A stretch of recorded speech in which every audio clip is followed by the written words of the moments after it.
Hi everyone, and welcome to another episode of the NDIS Circle. Today I'm excited to welcome Scott Wishart to the show. Scott is the Business Development Manager at St. Jude's, on the ground meeting and supporting NDIS participants and families, ensuring they receive the best possible support. Looking forward, Scott, to learning a little bit more about you and your role and the impact that St. Jude's is making. And also we can have a bit of a general chat about the NDIS and where the landscape's at the moment. So many changes, it's hard to keep up at the moment. So it'd be good to talk about those with you. But yeah, thanks, Scott. Thanks for joining us. No, thank you, Dan. Thanks for having me. It's always good to come on and chat with people in the sector and just have those conversations around how we can all make sure that we're providing the best service and navigating the ever-evolving space that is the NDIS. Yeah, we're stronger when we collaborate and share information, I think. So that's what I'm trying to achieve with this podcast. 100%. So yeah, maybe Scott, you could start by telling us a little bit about yourself and your career thus far. Yeah, so as I'm sure the listeners can tell, I'm not Australian. I don't know if you know Really put subtitles on these shows, but you might have to in this case. So yeah, my career started back in the UK.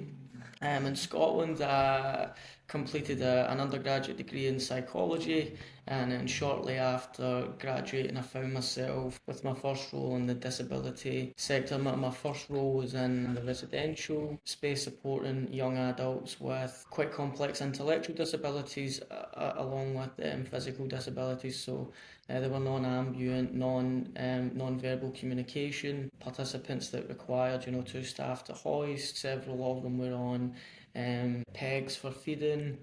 I think all of them were on modified diets. So that was a nice introduction into the disability space. Then my next role after that, I worked for an organisation that provided community support to essentially young adults leaving school with an autism diagnosis. So that was, supporting young adults to access the community, link into services, running activities at the office the community hub that we had. From there, I went travelling for a little bit. Then when I came back, I was back in the residential space, supporting adults with complex mental health or mental illness, as it was actually in this case, schizophrenia, personality disorders and things like that. And then the role that I had before coming to Australia, I was working for a service that provided sort of emergency housing to people experiencing homelessness in the kind of greater Glasgow area. So this could be, someone that's maybe had to flee home for domestic abuse reasons, people that are coming out of prison that don't have access to housing right away. And my role there was, I guess, more case manager style. We would work with those participants, link them into services that they would need to be supported in the community, and then support them through their application to get council housing as it is in the UK, and the equivalent of that here would be like public housing. And then I done that for about 8 or 9 months, and then I moved over to Australia. So, but all in all, I think I was 20. I've been in the disability space for about 12 years now. Okay, so you got a fair bit of experience working in a variety of different roles, different organisations, different settings. It's funny what you say there around housing and public housing. Like some of the issues that are the prevalent issues now have been issues for a long time, haven't they? Still a serious issue, especially in WA and in Australia, and I guess a lot of parts of the world at the moment, isn't it? That housing supply shortage. And I think, living with a disability or a mental illness does make you more vulnerable to homelessness. So there's a real, we have to be very mindful that there's a rental crisis here in WA, as you say, probably globally. I certainly know that it's an issue back in the UK, but we have to be particularly mindful of the impact that has on the most vulnerable people in our society. And I think sometimes that can be forgotten when it's a more broad it's a more broad problem where lots of people are experiencing that issue. So I think it's good to be very mindful that the vulnerable members of our society don't slip through the cracks. Yeah, having disability needs, it's just that problem is compounded further, isn't it? And especially when there's other barriers or engagement barriers, people can easily slip through the cracks, or mental health conditions, as you said, they can really slip through the cracks. Yeah, you came to work in the disability sector. Was there something in particular that motivated you to come into the sector? I know with me, I was 17, working in an ice cream shop, and my sister was a support worker while she was studying, and came in with a young guy with Down syndrome, and I had a really great interaction with him, and that sort of kick-started, I guess, my whole career to this point, when I then became his support worker after my sister moved on to other things. Was there a similar situation with you? Was there a personal thing that led you this way? Yeah. Yeah, I think my passion for this started, one of my best friends in high school, when I was sort of 14, 15, 16, had spina bifida. And he was just someone that I was really great friends with. Sort of grew up in a kind of pretty working class part of Glasgow, not a ton of education around disabilities, supporting people with disabilities. But I had a really good relationship. He was a very, very popular guy in school, really, really close friend of mine. Sadly, he passed away when he was 17, so never really got to graduate. Never got to go to prom and all that kind of thing. And I think my passion for disabilities really began back then at a young age without even realising it. I think that motivated me certainly to want to work with people, which is why I chose to do psychology at uni. And then another motivator for me was another one of my friends. Whilst I was at uni and not long after I graduated, he was working in the disability space as a support worker, and I was trying to find my first sort of graduate role, and having conversations with him. He comes from that real client advocacy, fight against the machine, let's do what's right, sort of. And the conversations with him, he felt that I could have a lot to offer, sort of young person coming in with, you know, all these bright ideas and passion about making a difference. So he's now studying to be a social worker. He's going to be a fantastic social worker back in the UK when he graduates. So I think those are the two main things that really led me into the disability space. Yeah. Yeah, I feel like that's sort of typical of a lot of people that work in the disability sector, at least I've had to do with. There's often a personal link or a family member, like again with myself, my mum and my sister both work with people with disabilities. It's often a passion sort of led, almost like vocation, isn't it, rather than something that's just work that you would find in other industries. So that's awesome to hear. And I think it helps you connect with those early personal experiences, help you connect with the work that you're doing in the years to come. So tell us a little bit more, like obviously you're the BDM for St. Jude's. Tell us a bit more about your role and the services that St. Jude's offer to NDIS participants.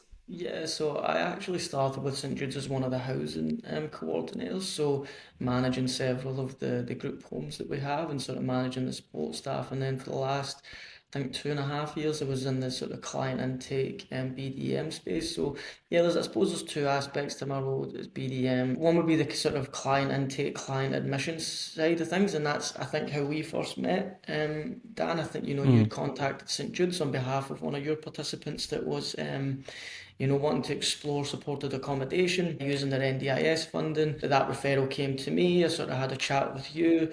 And then, so my role in that aspect is to connect with the stakeholders, to try and gather the information on the participant. What services is it that they're looking for? So for me, and specifically in accommodation, do we have the type of house that they want? Do we have the location that they're looking for? It's then about gathering information on the client needs. What are their support needs? Are we able to support them? Showing them the house, facilitating meetings with our operational team. So the coordinators and the facilities managers and the support workers that will be then supporting that person, and assessing compatibility. So yeah, that's the sort of client intake side. And then the business development side is the kind of fun stuff, that's getting to do things like this, or attending a lot of networking events and expos, really sort of trying to keep your ear to the ground with the NDIS space, connecting with different stakeholders, just making sure that people out there are aware of the services that St Jude's have to offer, and ensuring that we're connecting. So that I've really enjoyed that part. I get to meet so many different people across multiple organisations and many different roles as the BDM, and it's a lot of conversational. You end up at those networking events having these types of conversations, where how people have ended up in this space, where they want to go, the challenges that we all face. So it's really good fun. Yeah. Yeah, I think it's such a valuable role, particularly, you work for a much larger organization, but those networks and those relationships, I know for our organization, most of our referrals would come through provider networks, or we work well with another therapist to support someone else with complex needs, and then they're supporting another person with disability and their family, and we get introduced that way. We meet them. It would be that word of mouth, those referrals through other providers, keeping those relationships is really important. And I like you mentioned that example where I reached out for a person that we were supporting, reaching out to yourself, and I liked how you made yourself available. We went out, we introduced the young man to the other young man they were going to be living together, and we sort of sat down and just went around the house, had a bit of an informal chat, made a few jokes, made everyone feel comfortable.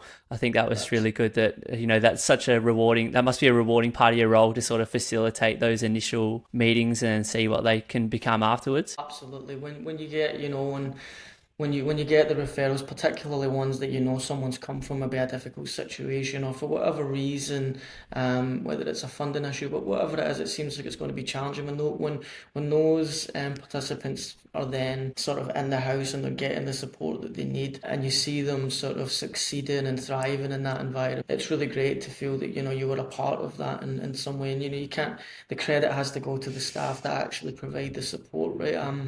I'm in a position where I'm linking people and I'm doing that initial assessment, but to be involved even at that stage, and we get meeting all the different support coordinators during those house viewings, and when you get two people that just match well together, it's fantastic. I love that part of my job. Yeah.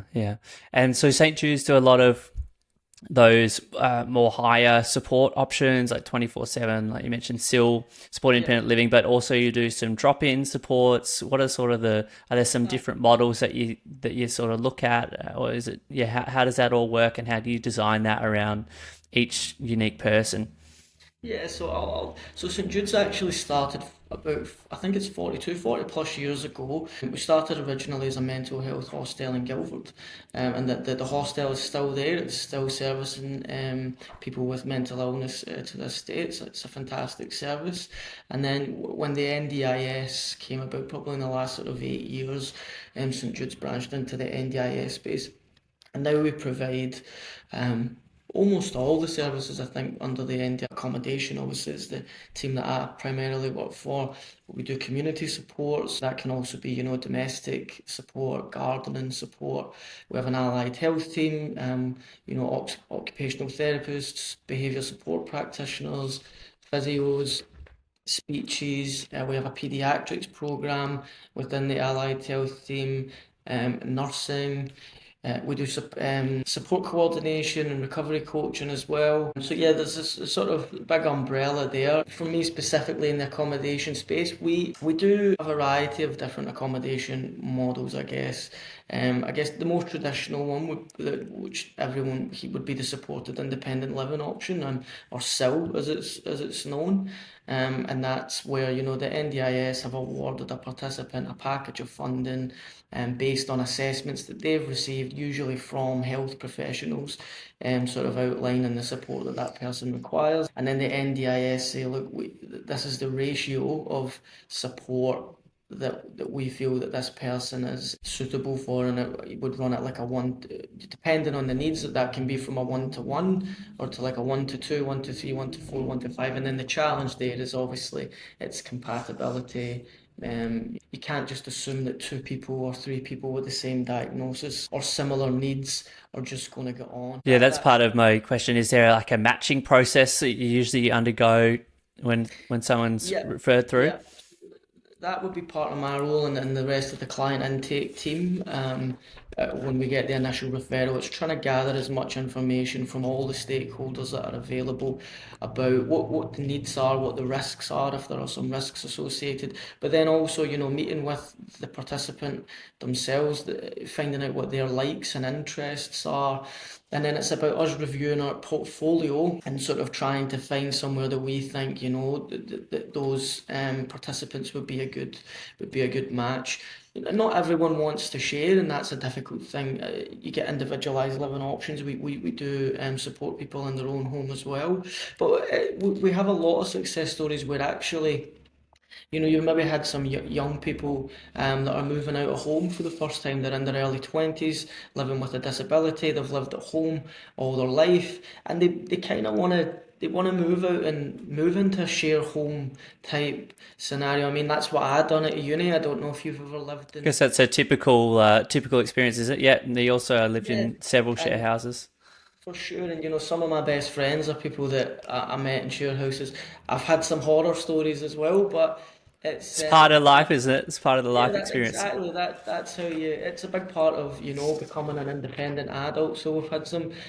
I think it's wrong to assume that people want to share, but that's really successful for people that want to embrace that model. So the still is the 24/7, and the staff are in the house at the ratio based on the funding that the NDIS have awarded. We also do the drop-in support model, which I think is the kind of model that or the type of support rather that the participant that we worked on together. And this is where we might typically have a cluster of houses, so three or four, sometimes five, six houses together.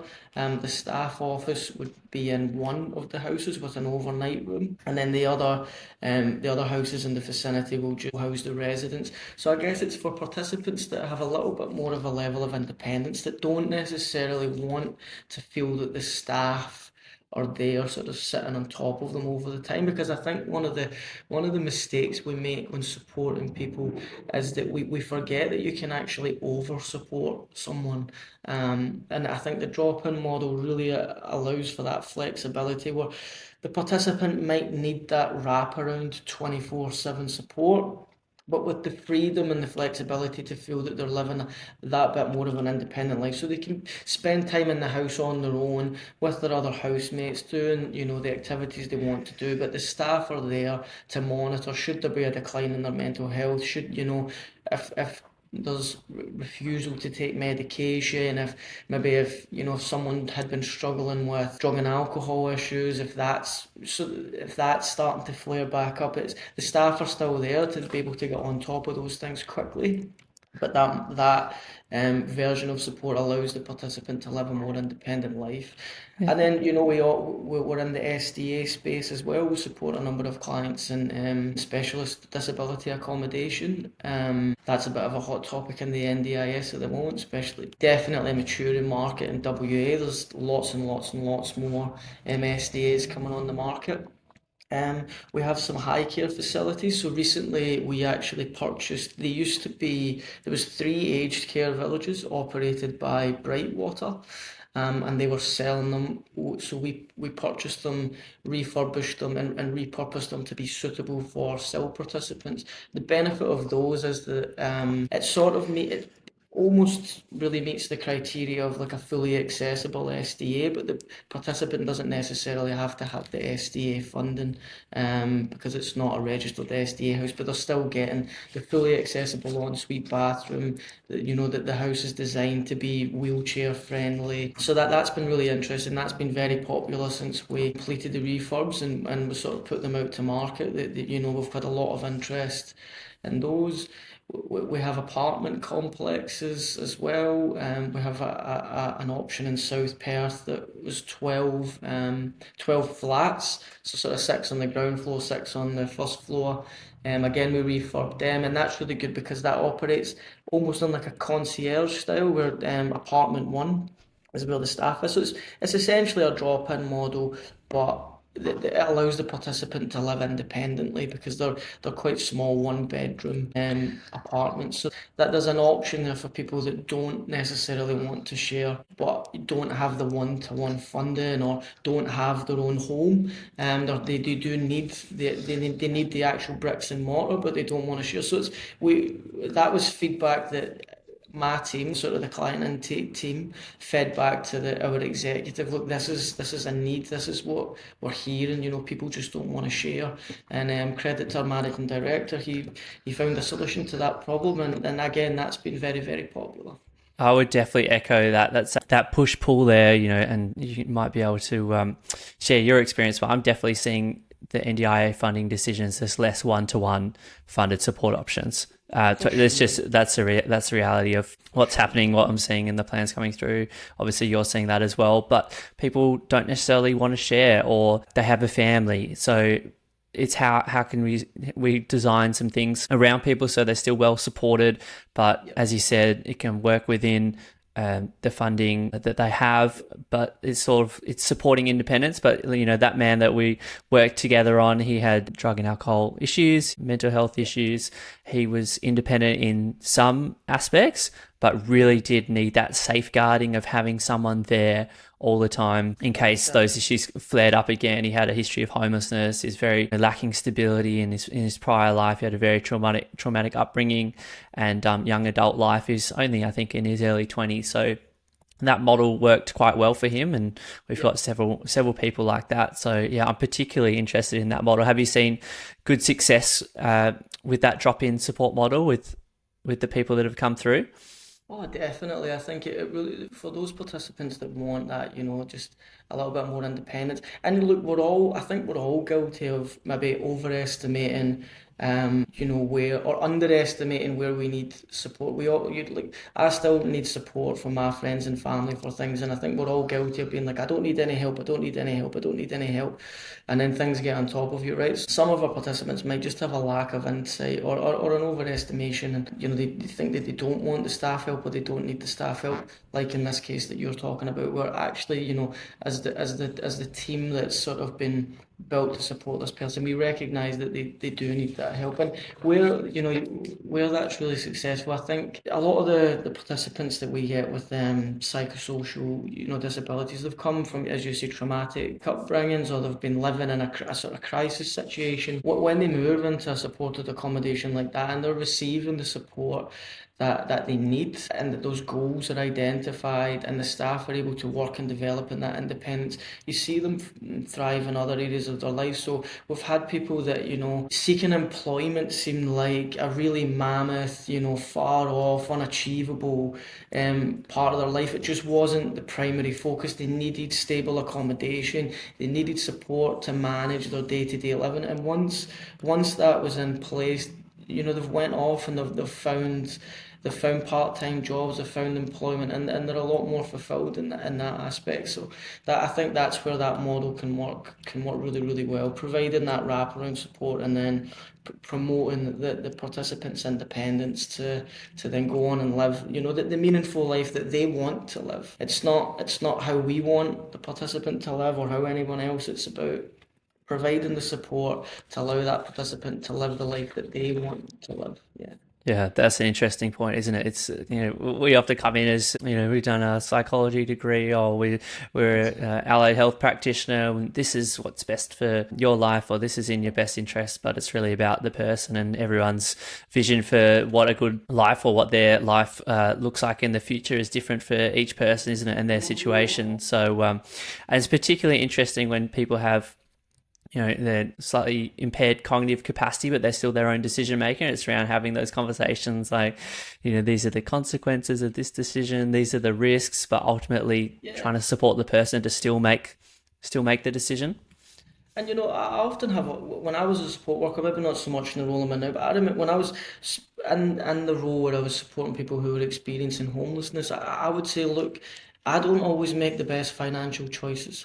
And sometimes I need my friends to remember, look, that's not a good way to spend your money, or do you really can you not book that holiday now because you're trying like that. So I think it can come across it's to avoid coming across condescending that like, oh, we've been employed in a position to support you, therefore we have all the answers and we know best. It's like, no, it's like we know how to support people. We're trained on, working with people with particular disabilities or mental illnesses, but look, this is a byproduct of being a human. We all need support in some way, and it's just, the people that are living in our communities living with disabilities, they just need that additional support. And I find that approach really that went down quite well. I felt with the people that I work with, because it was less preachy then. It was like me saying, look, I do these things too. That's right. Yeah. Those challenges aren't just confined to people with disabilities, like you mentioned. The finance is a particular one. I've seen how many people without disabilities, like we're all guilty of making terrible financial decisions sometimes. That's it. With the afterpay and the credit cards and so on. So yeah, that's a really good point. How's St. Jude sort of looking at? There's been a lot of changes with the NDIA. Obviously, there's been independent review. There's been recommendations. I've seen a lot of providers that are now finding it unsustainable to continue. How are you guys sort of responding to that? How's the review sitting with you? And is there a sort of particular direction that you as an organisation are heading in? I think, like all providers, we're just, we're sort of adapting to the changes as they come. I think we're all aware, the NDIS, especially when I compare it to the UK, it is still a very young concept in Australia, particularly in WA, being a couple of years behind Eastern states with most things. The challenges, I think, the biggest challenge that I think we face, especially in the accommodation service, where you're providing that 24/7, where you're almost responsible for every aspect of the participant's life, right? And sort of when things go wrong, it's like all eyes are on you. And I think the turnaround times for change of circumstances, or if someone's needs have genuinely changed quite quickly. It's just it's not, this is not, it's not to bash the NDIS. I love the NDIS as an organisation. I've met amazing NDIS planners. I came across lots of different people with lots of different roles in the NDIS. They're an organisation under the same organisational pressures that the providers are under, right? But I think, it's just more an observation. And when we go to sort of networking events and expos and NDIS run events, the feedback seems to be that, the turnaround times are probably the biggest bugbear at the moment. And it's what happens is a person's needs change in real time, and they're in your service and you're providing that support in real time. But due to obviously the backlog, and I'm sure there are cases where people are misusing the change of circumstance, and that creates a bit of a backlog as well. But the reality is people's needs can change very, very quickly, and they change in real time. And if you're waiting months and months and months for an outcome, so we say, for instance, we're providing support to someone in an accommodation based on the funding level that they've been awarded. But due to like a rapid, change in that participant's needs, you then have you might have hospital social workers and allied health professionals. You might have the NDIS allied health professionals that have been assigned to that person's team, whether it's PBS, occupational therapists, physios, that are saying, look, you have to change how you support this person. This current way you're supporting them no longer meets their needs. But if you're waiting months and months and months for an outcome, and then it's all you've overutilized funding, or you've not used the funding in the way it was intended. I think that's a real challenge, and you see some of the headlines, providers that, stealing clients' money, and I'm sure there are a few bad providers out there, but I genuinely think that 99% of the providers in WA and in Australia, they're not there to misuse clients' funding. They're not there to steal clients' funding, right? They're there. They want to support people, but they want to do it in a way that's sustainable, and it's the only way that you can support people if it's sustainable. Yeah, I agree that most providers are doing the right thing. I think some of those media headlines, obviously, they're there's unethical behaviour. There are people doing the wrong thing, but I think the majority of people are doing the right thing. The majority of people are working in a disability sector because they care about people with disabilities and they want to make a difference. And I think that can get lost in some of those more sensational media headlines. It's interesting what you say there around receiving, positive behaviour support recommendations, maybe for example, to implement 2-to-1 supports because there's a risk there, or change the way that you're supporting someone that's not aligned with that person's plan, and there's that risk of overutilization there. Is that something that you run into often? I often find that, like you said, when the plan's overutilized or if something goes wrong, then eyes are on the provider, but you also, as a provider providing those core supports, have to carry that duty of care. It must be such a difficult point of tension there. Yeah, you've hit the nail on the head, because you're kind of stuck between a rock and a hard place. If you don't adjust the supports and meet the person's needs, then you run the risk is that the commissioner or someone is then, it's reportable incidents, things have went wrong, and so you're kind of getting from that side, like you've not supported the person properly, you've not responded to this. But on the other hand, you like the funding doesn't quite. So it'd be good just to sort of, I guess. And I've heard from people from the NDIS, and I think that they again, like 99% of providers are doing the right thing. I think 99% of the people that work at the NDIS don't deliberately want to obstruct people's plans. They don't deliberately want to withdraw funding. I think they want to make sure that people are funded adequately and people are getting the support that they require. So it's about creating that synergy between providers and the NDIS as an organisation, and just, how do we narrow that gap, I guess. Yeah. What's the answer? I mean, I guess setting up some sort of consistent prioritization where you submit the evidence that's recommended for the 2-to-1 supports, and it's just I think a lot of changes situations are going in with this is urgent, and then the agency is sort of looking at, well, not everything's urgent, and then Yeah, it that's gets. the thing. And I'm saying, look, and I'm sure people, there probably was a period a couple of years ago where it was like, oh, we'll just do a change of circumstance, we'll just do a change of circumstance, and it maybe not, and that's maybe educational. Again, it's probably a symptom of the NDIS being still quite a young organisation, new providers coming along, so it's probably an educational thing. It'd be good to run workshops perhaps on like what really constitutes a change of circumstance. What do you need to have? How, if someone's needs have genuinely changed quickly, what's the best avenue? I think it's probably been misused in the past, and not intentionally. That's probably, it's the avenue that support coordinators, whoever it is, thinks this is how we need to implement this change and trigger a review. But yeah, it's just about trying to make sure that, as you say, that it's prioritised in a way that people aren't left without the supports that really they need, and that providers can still operate in a way that's sustainable to make sure that that these members of our community are getting the support that they're entitled to. Yeah. All right, Scott, thanks so much for the chat. I really enjoyed that. It was great to learn a little bit more about you. I didn't know your personal journey, so that was really interesting for me to find out and learn a bit more about St. Jude. So thanks so much for coming on. No worries, thank you. Just quickly I don't know if you're going to be at the Developing Australia Communities, the Perth Disability Connection Expo next week. It's next Friday, and so it's the 16th and 17th. I think that's a fantastic avenue for all providers and participants to come together. Mike and River that run that. It's a really, really fun event. Lots of information, all things NDIS, lots of activities going on, and it's great.